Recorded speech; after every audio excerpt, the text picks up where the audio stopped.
A very good morning, Team Zimbabwe. Mamukase. So a lot is happening in the Citizens Coalition for Change camp, and they've engaged the high gear.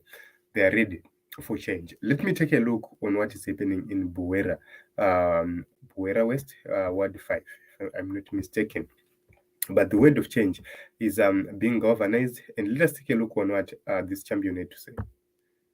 Patana kwedu toyechidhonzera diri 1 handiti munzvisa hanzi isusu tiri kuuya kwamuri semahelpers kura kuti vabatsiri varandibatsireni saitaure chitaura zvinonzikwa zvisingazoisine right vabereki tichiuya kudai tikukuradzai kusimba kwedu kuti takagadzirira kuinda kumberi kwenyu muchitituma handiti ende takagadzira kurwa tese pavanouya vachida kuita zvinhu zvavo zviya zvevanhu vezana handiti neuwande hwatinahwo panapa kutaura chokwadi tinonzwisisa zvakanyanya nekuti kazhinji unoona vabereki vachishungurudzwa nevanhu vatatu vekuti tikadati ngatibata hapatosari munhu asi nenyaya yekudzidziswa rudo tinowanzovasiya vachirasika ndinogara kutaura kuti panopfimbwa musikana womuroyi kuti aiwa unotaura naye zvakanaka uchimuudza chamareka inogona zvemakadheni handina hangu harare kwandakamboenda noni nyika yakaurawa nezano handiti vatichitibatsirawo kuti tikataka gadheni kedu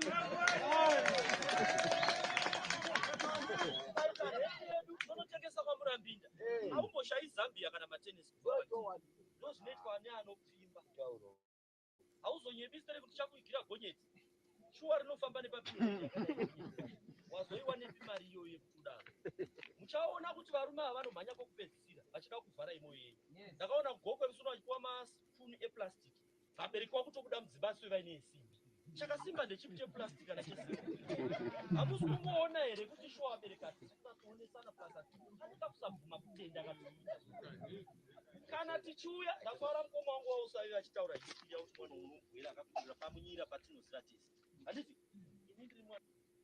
So this is a clear message at Team Zimbabwe. The message is clear.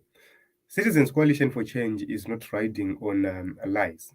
They are actually telling the people the truth, how they are going to bring development, and that is what is proper. So you can actually see that the message of change is reaching each and every person. So this is it. My name is Ronald. Welcome, Makusha. Let us meet in other episodes and other broadcasts.